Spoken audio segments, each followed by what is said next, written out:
So first of all, thanks to PCDA for giving us this opportunity, and thanks to the PCDA family for inviting us for this CME. And all I have to say is, please add me in your family. PCDA family मध्ये मला Pune IVF ला add करून घ्या, so that we'll have a good time together. Personally, I am already a part of your family because my brother has been a mentor to me throughout my life, right from the time I was a small kid. त्यांच्या हाताला धरून मी आजपर्यंत वर आलो, and there has been another mentor for me, and that is Dr. Kamath. Dr. Kamathanni मला mentor केलं in my practice right from the day one that I started a small Walke hospital in Aund. From that day till the time that I was in Medipoint Hospital, Dr. Kamath has been there standing by me, and even when there were problems in the Pune Obstetric and Gynec Society, सरांना आठवत असेल काय problems होते with the society and some other organization. That was the time when Dr. Kamath was there behind me, behind the president of POJS to help me in all the nuances of. So what he did to me, I want to now do it to Samida. He mentored me throughout the life, and now I thought it's my turn to mentor Samida and the whole team here, the big team. I mean, the team of Pune IVF is all here. We are a team, not just, I mean, this is not a center that is owned by only one person. It is a center which is owned by all the 10-15 partners that we are here. And we are together going to make a difference, and we want to hold hands also with the PCDA member. Now coming to my topic. My topic today is ART Act and Surrogacy Act. So there was no act all these years. काही एकही act नव्हता आणि सगळेजण आपले IVF centre चालवत होती. तर आता हा ऍक्ट आल्यानंतर, ART आणि सरोगसीचा ऍक्ट आल्यानंतर काय चेंज झाल्यात आणि आपल्याला काय सतर्क राहण्याची गरज आहे, this is what we will try to find out. And you know what, whenever I talk ना, म्हणजे जेव्हा केव्हा येतो तेव्हा मी फार कॉन्फिडेंटली बोलतो. लोक म्हणतात की डॉक्टर वाळके तुम्ही फार कॉन्फिडेंटली बोलता, आणि त्याचं कारण हे आहे की I know that the problem with the world is that intelligent people are full of doubts and the stupid ones are full of confidence. So माझी ही जी stupidity आहे आता, which shows my confidence, I am going to talk about my stupidity on this 4 points. पहिली म्हणजे या ऍक्टची गरजच काय होती, we'll try to find out that. Next we'll try to find out या ऍक्ट मध्ये नक्की काय rules and regulations आहेत, which is important for an IVF specialist and which is important for us all family physicians, important for us who may not be an IVF specialist, but everybody needs to know. So whatever is needed to be known by an IVF consultant, I am going to park that today. ते आपण discuss करायला नको. पण whatever any other person other than an IVF specialist, whatever they need to know, that is what we will try to find out today. Then we will try to find out की family practice मध्ये काय allowed आहे when it comes to ART, and family practice मध्ये काय allowed नाही आहे. So once we come to know that, जे allowed आहे त्याचे tips and tricks कुठून मिळवायचे. So my talk today is going to be only on these 4 points. So let's try to find out की या ऍक्टची मुळात गरजच काय होती. Why did our country, the government of India, thought that there was a need for having an ART Act and a Surrogacy Act? It all started with our health minister, Mr. Mansukh Mandaviya. आणि त्यांनी राज्यसभेमध्ये एक भाषण दिले, आणि त्या भाषणाचे just little आपण experts घेऊया सो दॅट वील अंडरस्टँड की गव्हर्नमेंटनी हा ॲक्ट आणायचं गरज काय होतं. Number 1 he set that ART मध्ये आता हे ART कन्सल्टंट इतके सुटले, ज्यावेळेला त्यांना जेव्हा ART त्यांच्या हातात आलं ते इतके सुटले की त्यांनी they started making a 74-year-old female pregnant. अशा लेवलवर चालू होतं. हे अनएथिकल प्रॅक्टिस सुरू झाली. किंवा क्रिएटिंग डिझायनर बेबी, मला अमकच नाकवाला बेबी पाहिजे, मला गोरीच बेबी पाहिजे. थँक गॉड देवाने आपल्या जेनेटिक्समध्ये ना जात धर्म ठेवलेला नाही. हे आपलं नशीब. नाहीतर ते म्हणाले असते मला अमक्या जातीचाच पाहिजे, मला तमक्या जातीचाच पाहिजे. तर हे होण्याची शक्यता होती. So they wanted to curb this practice. They wanted to curb mixing of semen. आपल्याला हे ऐकून आश्चर्य वाटेल, but people have done that. Mixing semen, एकाचं नवऱ्याच्या सिमेनबद्दल आपलं बरोबर, there are ART consultants, male consultants who have mixed their semen also. So these kind of practices were going on. किंवा embryo splitting, एम्ब्रिओला 2 ह्याच्यात डिवाइड करायचं. मग ते पेशंट येऊन म्हणाली मला जुळं पाहिजे, okay we can split the embryo into 2 आणि तुम्हाला जुळं देऊ शकतो. तर these were the practices that were going on. Or using oocyte from female foetus. फिटसमधले उसाईड करायचे, जे MTP अबॉर्ट केल्यानंतर त्या फिमेल फिटसमधले उसाईड्स करायचे. So these kind of practices were going on, or sex selection techniques like X or Y fractioning of sperm, किंवा sex selective prescriptions, किंवा sex determination of the embryo. So these were the practices which may have started with the ART, and that's the reason why the act came. Then also to curb the exploitation of the oocyte donors. oocyte donor कोण आहे? तिसरीच आहे. तुमची commissioning couple कोण आहे? हे तुमचे आहेत. oocyte donor नाहीतरी आपण पैसे देऊन घेतो, ठोका तिला GnRH analog, ठोका stimulus, so that we will get more and more oocytes. याच्याने काय होतं? If you are giving more and more GnRH stimulants, Samida will tell you there is a possibility of ovarian hyperstimulation. आणि ovarian hyperstimulation मध्ये अहमदाबादमध्ये one oocyte donor lost her life, and that's the reason why the government started thinking की जर आपण यांना सोडलं असंच, that they will keep on stimulating the oocyte donors, and that will be a problem to all the oocyte donors. So to curb this exploitation of the oocyte donor was another reason, and to curb the exploitations of surrogate. तुम्हाला surrogate पाहिजे, तुम्हाला स्वस्तात पाहिजे, poor surrogate, जी आपली कमी खर्चामध्ये सुद्धा तुम्हाला surrogacy देईल. किंवा you are a celebrity and you don't want to, आपल्या फिगरला त्रास करायचा नाही, मग काय करायचं? माझे oocyte नवऱ्याचे स्पर्म्स टाका एका सरोगसीमध्ये, तुमचंच बाळ, बायोलॉजिकली तुमचंच बाळ, but I don't want to become pregnant. So these were the trends. आणि आपल्याला हे ट्रेंड्स माहिती आहेत, असं घडलंय आपल्या. There are some celebrities who have done that just because they did not want to have a problem with the figure. किंवा surrogacy banned in my country, तर काय करायचं? इंडियामध्ये जायचं, इंडियामध्ये स्वस्तात मिळते surrogate. So this was the exploitation that was going on in our country, and that's the reason why this act has come. The act aims at supporting motherhood, and the act says that there should not be any commercialization of surrogacy or commercialization and exploitation of oocyte donors, and that's the reason the act has come.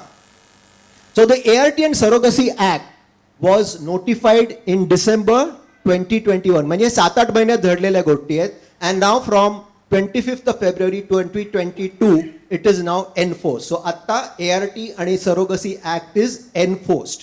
आतापासून आपल्याला ते act follow करायला पाहिजे.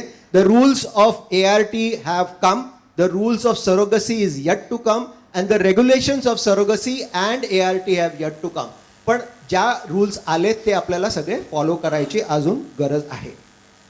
So basically, especially the appropriate authority आता 3 centres आहेत, 3 टाईपचे centres आहेत जे त्यांना आता गव्हर्न करावे लागणार आहेत. Number 1 ART level 1, ART level 2 आणि ART बँक. आपल्याला ह्या 3 गोष्टी माहीत असायला पाहिजे. Even if you are not practicing ART, we have to know these 3 things. What does the ART level 1 clinic do? They will do only IUI. तो जे gynaecologist आतापर्यंत म्हणत होते ना, सिमेन बाहेरून आणून वॉश केलेलं आणि मी फक्त IUI करणार, आता त्यांना ते करायला अलाउड नाही unless and until you get registered as ART level 1 clinic. What does ART level 2 clinic do? The same thing that Samita is going to do in her Pune IVF center. That complete IVF, ICSI, all embryo transfer, oocyte, ovum pickup and everything will be done in ART level 2.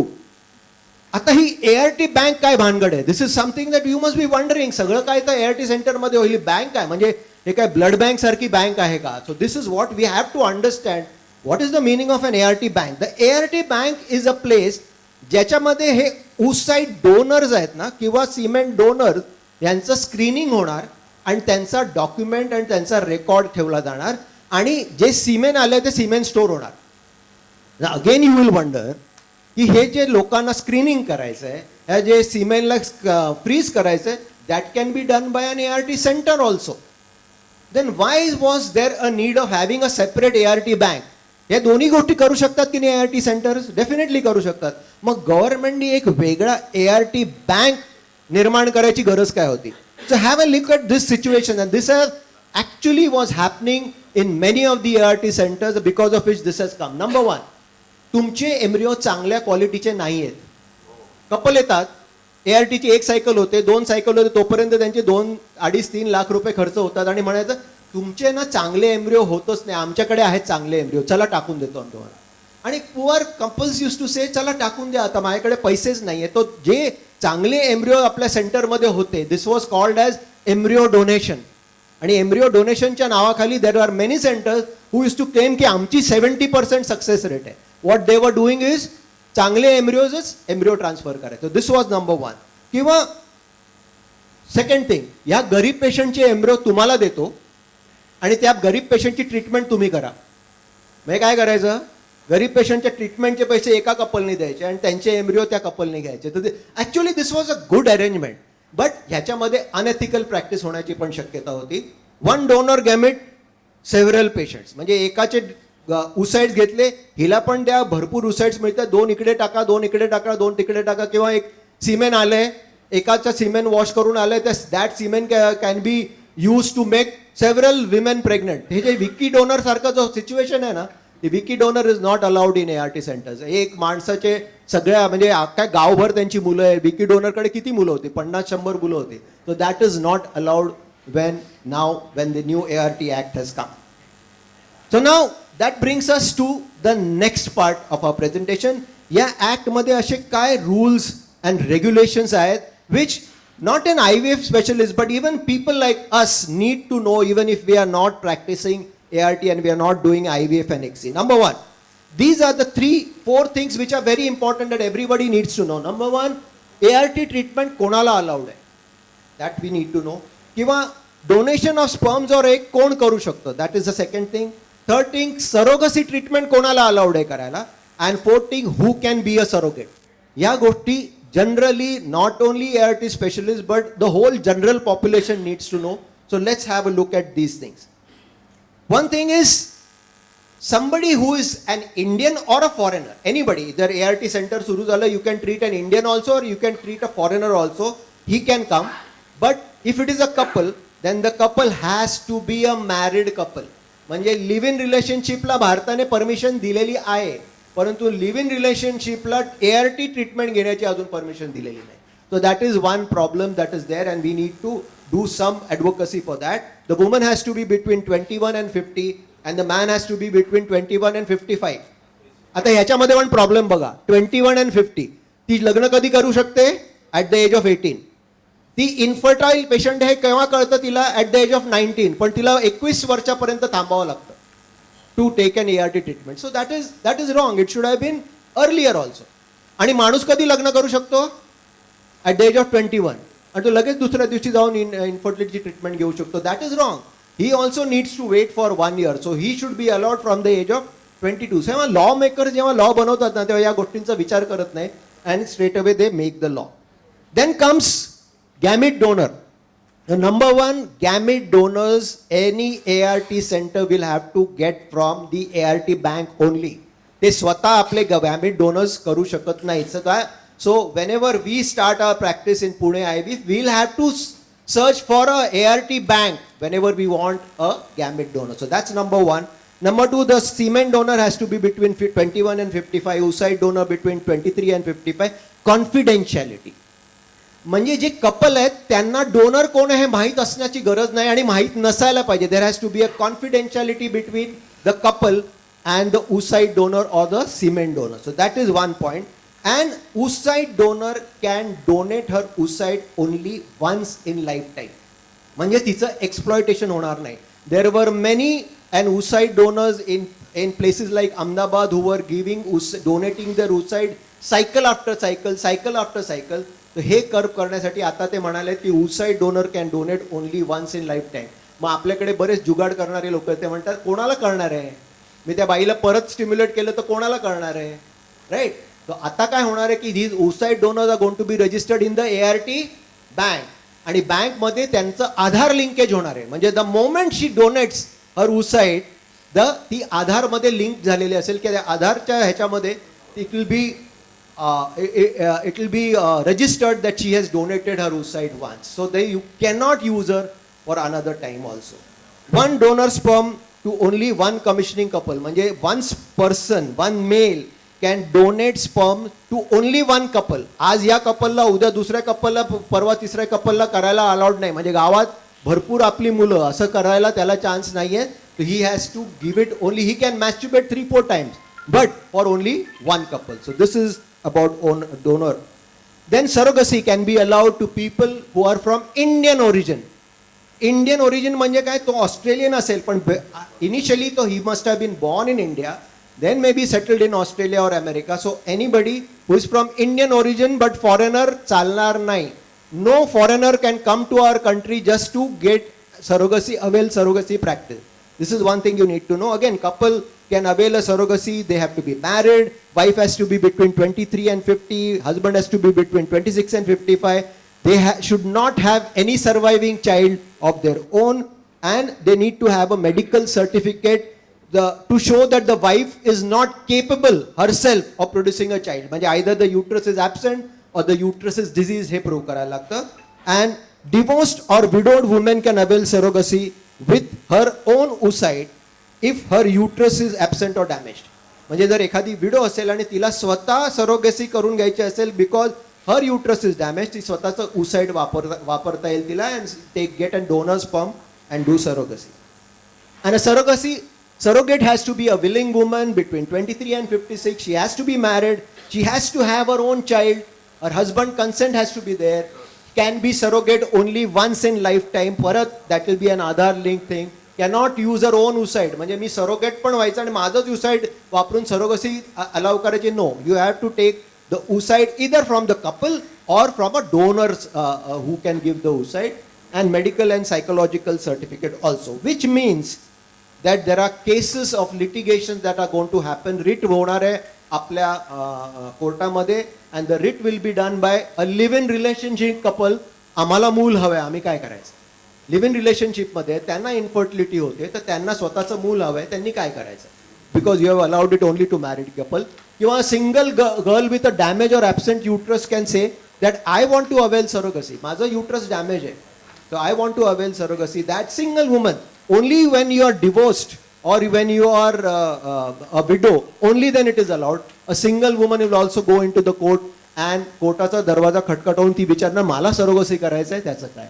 Or men, single man ला मला स्वतःला मूल हवंय by surrogacy using my own oocyte. I have no choice. So this act is absolutely against the women's liberation म्हणतो. आपल्याला पण liberate होण्याची गरज आहे, आपल्याला पण काहीतरी करायची गरज आहे. Because if you want to have a child by surrogacy, even we'll have to get up insurance. Now इन्शुरन्समध्ये एक हिच आहे. दोन इन्शुरन्स सांगितले. If there is an oocyte डोनरला 1 वर्षाचा इन्शुरन्स करायला सांगितलं या ऍक्टमध्ये. पण हे इन्शुरन्स युजली मेडिक्लेम जेव्हा आपण करतो तेव्हा ते म्हणतात 1 वर्ष थांबा मगच तुम्हाला आम्ही देतो, मेडिक्लेम कव्हर करतो. राईट, ते म्हणतात 1 वर्ष थांबल्याशिवाय आम्ही कव्हर करत नाही. आता जेव्हा मी oocyte डोनरला रिक्रूट करतो, म्हणजे मला आज रिक्रूट करायचं आणि 1 वर्षांनी oocyte डोनेशन करायचं. So this cannot be done, no. So it will have to be an insurance which will be like a travel insurance. म्हणजे तुम्हाला आत्ता करायचं, आत्ता इन्शुरन्स घ्या आणि संपून टाका. Same with surrogacy, because surrogacy you are suppose to insure them for 3 years. म्हणजे तिची सगळी डिलिव्हरीचे कॉम्प्लिकेशन आणि पुढचे 2 वर्ष हे सगळं कव्हर करायचं. You have to take an insurance of 3 years. Again this will have to be like a travel insurance. Otherwise आपल्याला सरोगेट 1 वर्ष आधीच डिसाईड करायला लागेल. So these are certain things in the law that they have not yet touched upon, but there is a need to do that. मूल कोणाचं, this will be the second question.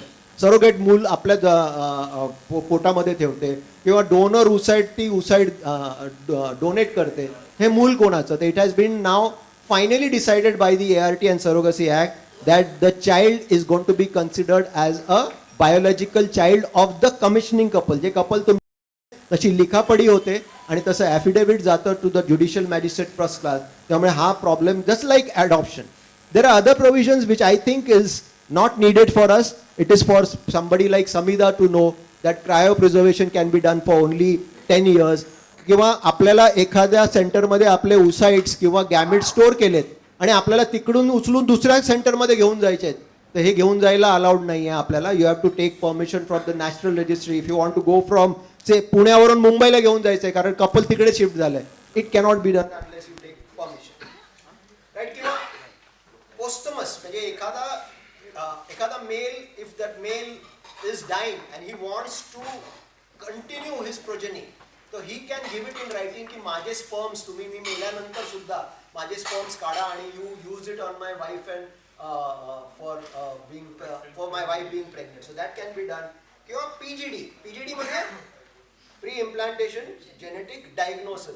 या PGD मध्ये it can be used for only hereditary or genetic diseases, and it cannot be used for sex selection, किंवा PGD cannot be used for designer baby, जे मी मगाशी म्हटलं.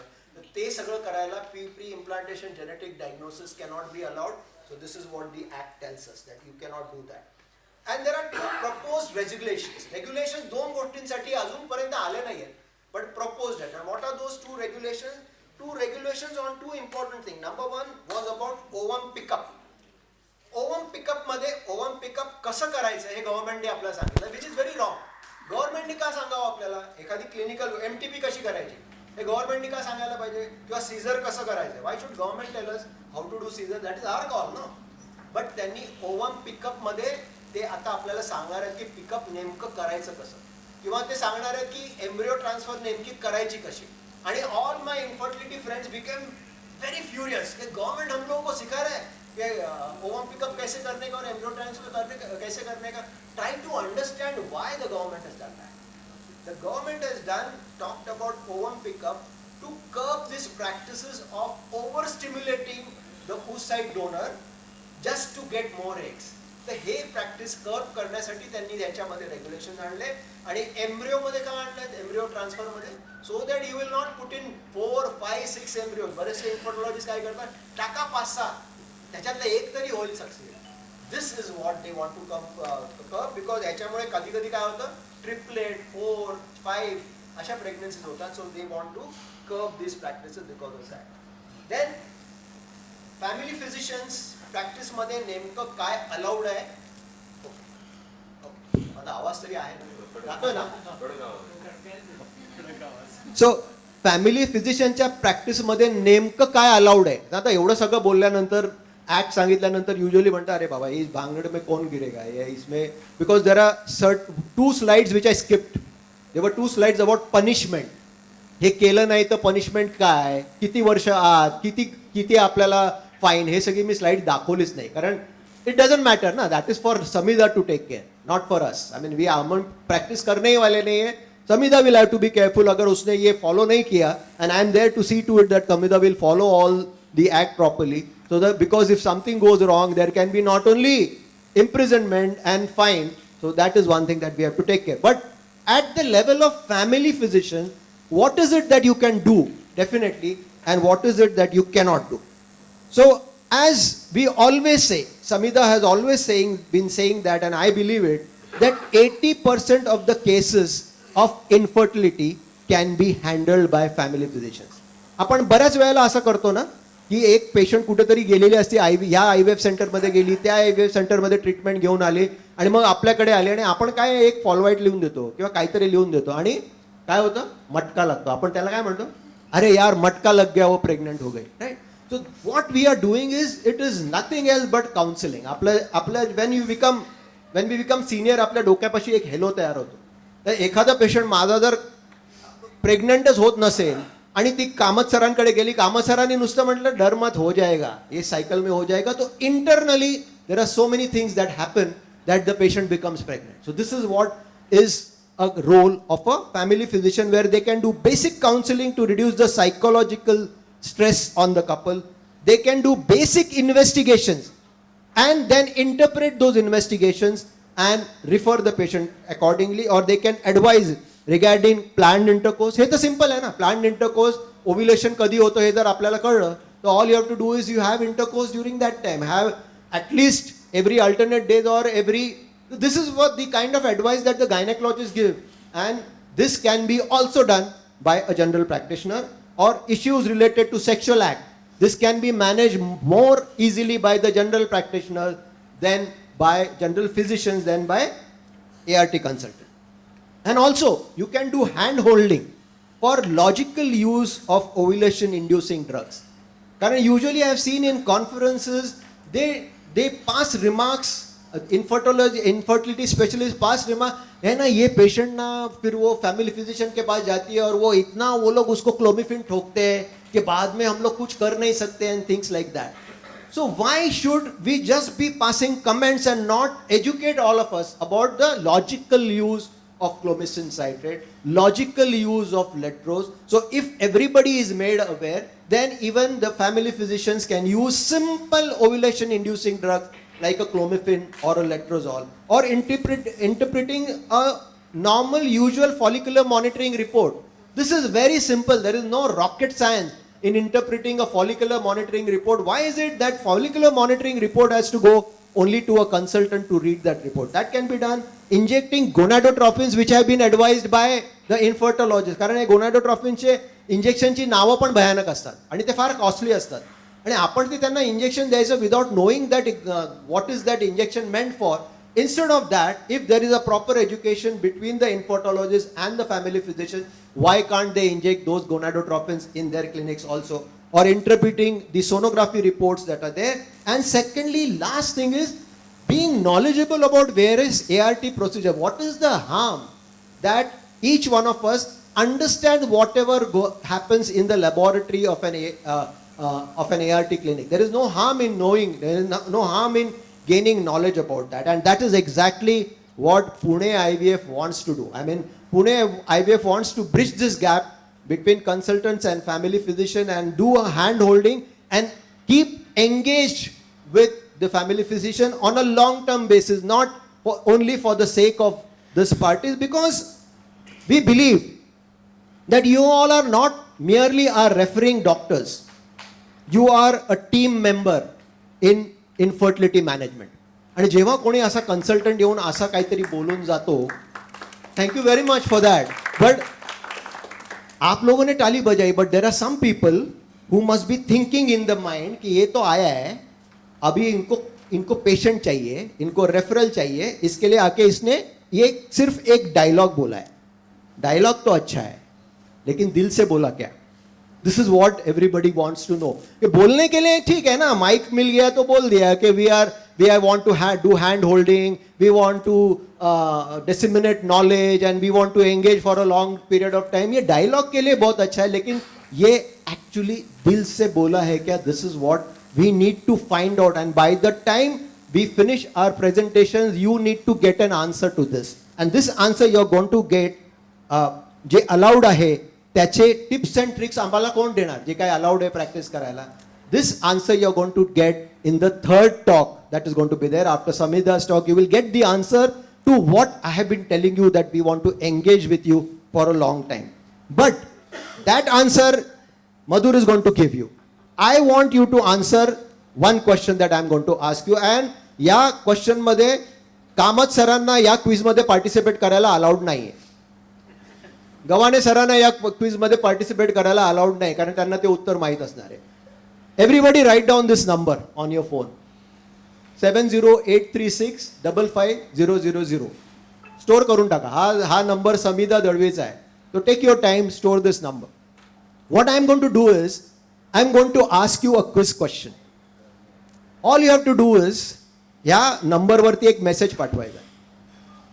या message पाठवताना आपलं नाव, space आणि ए किंवा बी किंवा सी किंवा डी, जे काय आन्सर तुम्हाला वाटतं ते तुम्ही टाईप करायचं.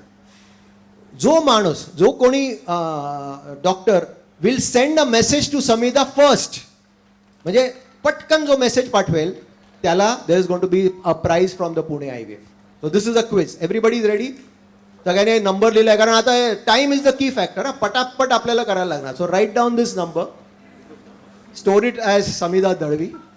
आपलं नाव लिहून ठेवा, सगळं रेडी ठेवा. आपलं नाव आता फक्त ए, बी किंवा सी किंवा डी एवढंच टाकायचं आहे, because you have to be quick in giving the answer. तुला अलाउड नाहीये रे बाळा, हा गायनेकोलॉजिस्ट आहे, हा उत्तर देता. Gynaecologist not allowed, Bhusale sir not allowed, all those who are not gynaecologist they ये तो नहीं तो ये प्राइज लेके जाएगा रे. संजय पोंडे आमचे, he is one of our partner, he will take the prize. किंवा इवन तुलाही अलाउड नाही, बरं का? Right. So everybody is ready. Shall I show the question now? Okay. Done? Some people are still. हाँ करा कोई प्रॉब्लेम. ते gynaecologist नाही एवढं लक्षात घ्या. आणि पहिलं करेक्ट आन्सरला प्राइज मिळणार. हां, पहिलं एक तर करेक्ट आणि पहिलं, नुसतं पहिलं असून चालणार नाही, एक तर करेक्ट आणि पहिलं. Okay, all set, ready? Okay, so I will show the question now. On which day does a normal woman ovulate? कोणत्या दिवशी ओव्युलेट करते? A says 14 days after the first menstruation day. 14 days after the first day of menses. That is A. B says 12 days after the first day of menses. C says 14 days prior to the expected menses. And D says 12 days prior to the next expected menses. Right?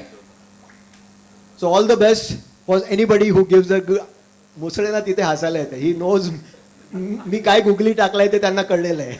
So everybody knows the googly that I have put. So I want the correct answer. The one who gives the correct answer, Samita, is waiting for the answers. Has somebody given? Yes, already. I have lot many answers. But then who's given the correct Dr. first? Prashant Jivtode, sir. त्यांनी नाही पण answer काय दिलंय? Correct दिलंय का? अरे क्या बात है. Congratulations. So basically the answer is we tend to always say na that the ovulation occurs 14 days after the first menstrual period. कारण ते कॅल्क्युलेट करायला सोपं असतं ना. आपल्याला मेन्सेस आल्यानंतरच कळणार ना पुढचं काय. But the actual answer which is a proper answer in the MD exam is 14 days prior to the expected menses. म्हणजे एखादा menses was supposed to be 35 days, 14 days prior to that. That is the proper answer. So anybody who has given a good answer, and so thank you very much for that. Answers too. Lot many correct answers. Dr. Amol Sonawade also is.